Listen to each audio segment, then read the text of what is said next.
Hello, everyone. Welcome to MediaNama. In one of the biggest challenges to a big tech company, Google is currently fighting a lawsuit filed against it by the US government for its anti competitive and monopolistic practices in the search engine as well as in the search advertising markets.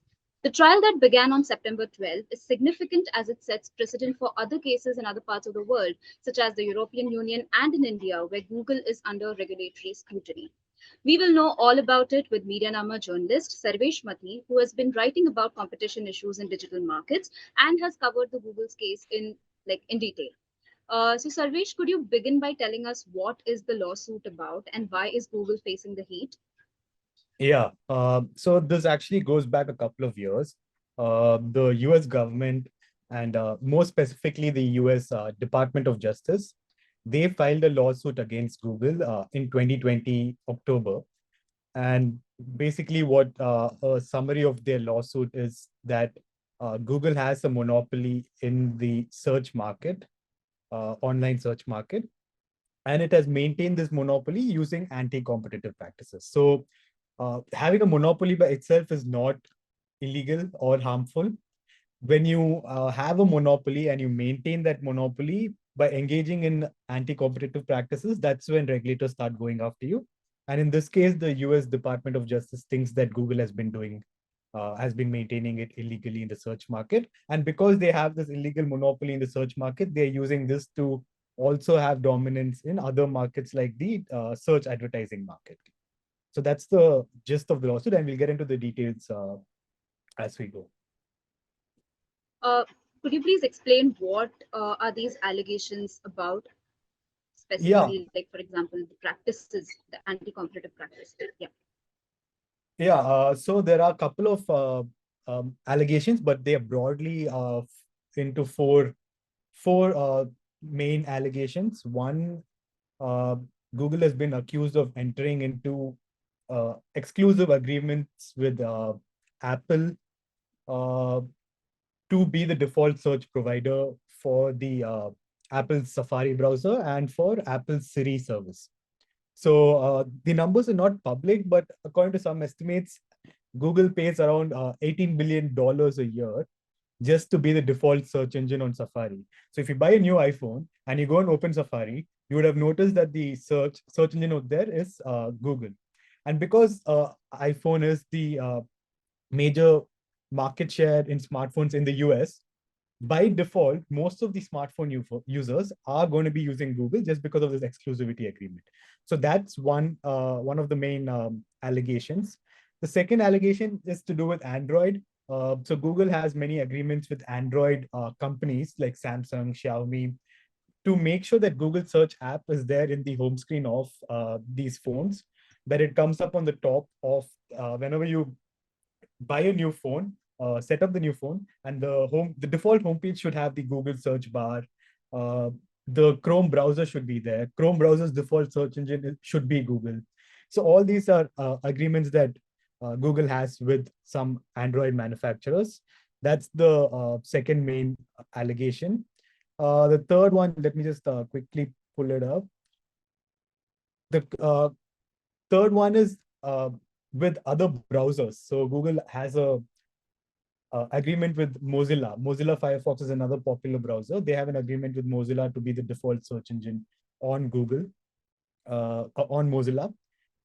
So a bunch of these agreements are the main root cause of this lawsuit, and the entire lawsuit is centered around the value of these agreements, how much has these agreements got Google in terms of market power, in terms of search revenue, in terms of search advertising revenue. How has it made Google a dominant player in other markets, et cetera, et cetera. So these are the main allegations. And what are the implications or consequences of this anti-competitive behavior? So the lawsuit argues that because Google is now the market leader in this search market, newer players are not able to come. The lawsuit actually lists many smaller startups that tried to enter the search market. They had innovative products, they had innovative search engines, but all of them had to shut shop, and they went into laws, or they had to shut shop, or they're just still there, but with like 5%, 2% market share.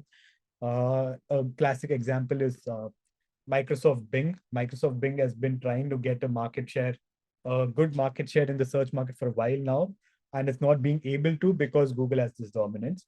So they are arguing that smaller companies are not able to compete in this space. They're not able to enter this space. And because of this, consumers are not benefiting because these smaller companies might have innovations that benefit consumers, but we'll never know because they never able to get that market share to prove themselves. We're just stuck with Google and what Google has to offer. So those are the two main harms from this lack of competition, lack of innovation for consumers.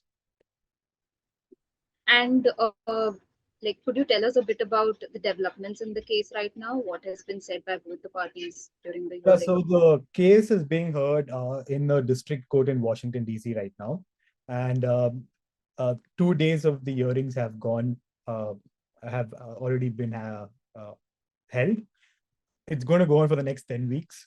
And even after the next 10 weeks, we do not know if the verdict will come out this year. The judge might take time to come out with the verdict, so the people are expecting the verdict to come out in 2024. So nothing imminent. But Right. what's happened in the first 2 days? In the first day was basically the opening remarks made by Google and the Department of Justice, which is somewhat of a, I've already summarized what those arguments are. Interesting questions were raised in terms of uh, how uh, how uh, how uh, how much of a big factor is making Google a default app in terms of in the consumer's mind.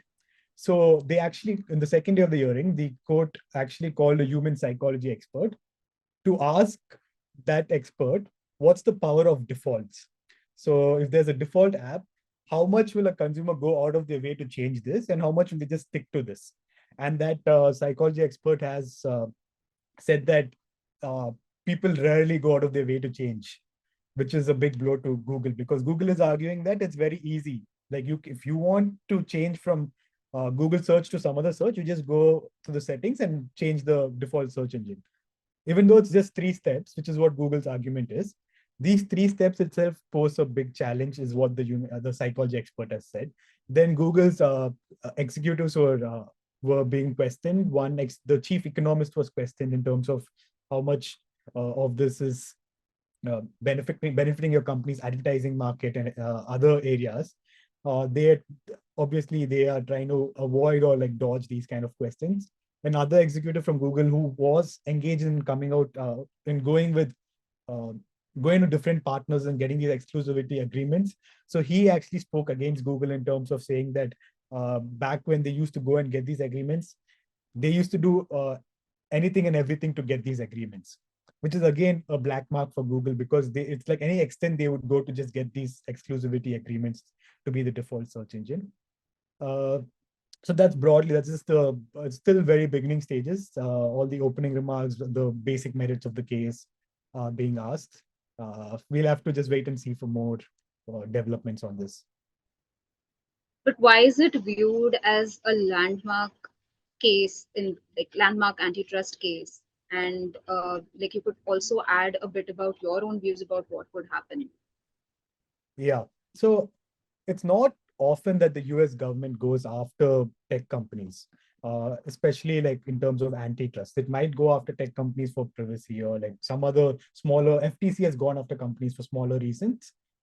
But you don't have the US government filing a lawsuit against the big tech company, someone as powerful as Google. Without In the recent past, it hasn't happened. And the last time this happened, the last time that such a big uh, tech giant versus the US government case happened was in 1998 when uh, Microsoft was challenged. And Microsoft versus the US challenge is now, it's kind of like it's the basics in any tech antitrust lawsuit. It's probably going to be Mhm. referenced everywhere and anywhere because a lot of new developments, a lot of precedents were set in that lawsuit. And in that lawsuit, basically, it's about how Microsoft bundled Internet Explorer with all Right. the Windows computer, and they didn't allow the competitor, which was Netscape Navigator at that time, to get Hmm. any market share.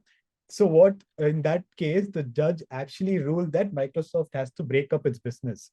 It has to separate its Windows PC business and all the other stuff like Internet Explorer should be a different business so that they can't combine and have this bundling.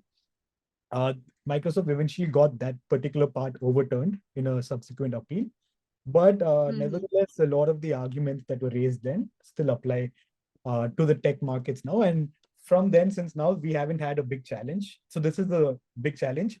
And the implications of this is that if this is going to be in the Department of Justice's favor, the Department of Justice has a lot more leeway in challenging other big tech companies, Right.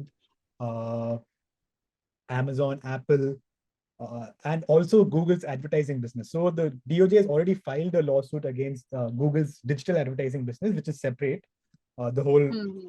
empire which Google has in the digital advertising, but that's going to be heard next year or something. So they'll have a lot of leeway or leverage there in that lawsuit as well if this goes in their favor. And not only in the US, but even if you look outside the US, if you look at countries. If you look at countries in the EU, European Commission is also looking into whether Google has a dominance in search.